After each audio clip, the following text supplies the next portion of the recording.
বন্ধুরা, আজকে আরজি করের ইন্টারেস্টিং এবং লেটেস্ট ঘটনা নিয়ে চলে এসেছি। এখানে বলছে শিরোনামে আরজি কর 40 জনের বিরুদ্ধে প্রমাণ মিলছে, চাঞ্চল্যকর রিপোর্ট পেশ তদন্ত কমিটির।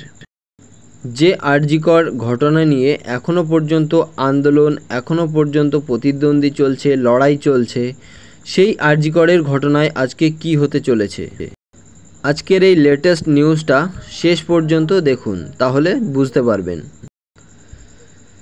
গত আগস্ট মাস থেকেই শিরোনামে রয়েছে কে আরজি কর। মহিলা চিকিৎসকের ধর্ষণ খুনের ঘটনার পর সামনে এসেছে একাধিক অভিযোগ। তৎকালীন অধ্যক্ষ সন্দীপ ঘোষের জামানায় হওয়া দুর্নীতি থেকে শুরু করে থ্রেট কালচার, একাধিক বিষয়ে শোরগোল ফেলে দিয়েছে। এমতাবস্থায় আরজি করের থ্রেট কালচারের অভিযোগে অনুসন্ধান রিপোর্ট পেশ করা হলো। আরজি করের অন্দরে থ্রেট কালচারের অভিযোগের জন্য গড়ে দেওয়া কমিটি সম্প্রতি অধ্যক্ষের কাছে রিপোর্ট পেশ করেছে।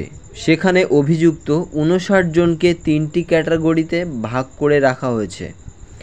জানা যাচ্ছে অভিযুক্তদের মধ্যে বেশিরভাগই জুনিয়র ডাক্তার, হাউস স্টাফ এবং ইন্টার্ন। প্রিয় দর্শক বন্ধুরা, এখানে কি বলছে তদন্ত রিপোর্ট অনুযায়ী অভিযুক্ত 59 জনের মধ্যে 40 জনের বিরুদ্ধে অভিযোগের সম্পূর্ণ সত্যতা পাওয়া গিয়েছে। 40 জনের মধ্যে সম্পূর্ণ সত্যতা পাওয়া গিয়েছে। তাদের ক্যাটাগরি 1-এ রাখা হয়েছে। 14 জনের বিরুদ্ধে অভিযোগে প্রমাণ বেশিরভাগ ক্ষেত্রেই মিলছে।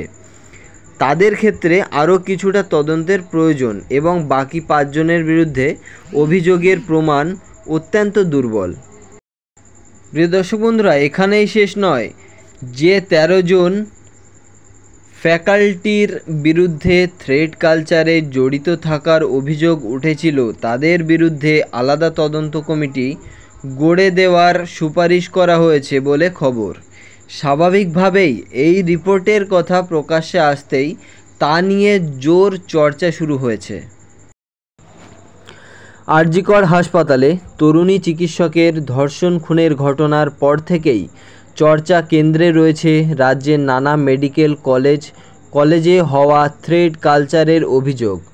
জুনিয়র চিকিৎসক এবং পড়ুয়াদের অনেক ইতিমধ্যেই এই নিয়ে সুর চড়িয়েছেন।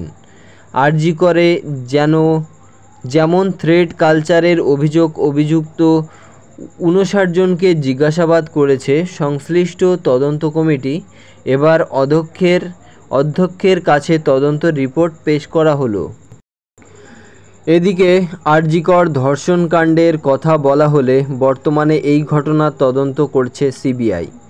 সোমবার সুপ্রিম কোর্টে এই মামলার শুনানি হয়েছে। সেখানে ফের একবার তদন্তের অগ্রগতির রিপোর্ট পেশ করেছে কেন্দ্রীয় তদন্তকারী সংস্থা।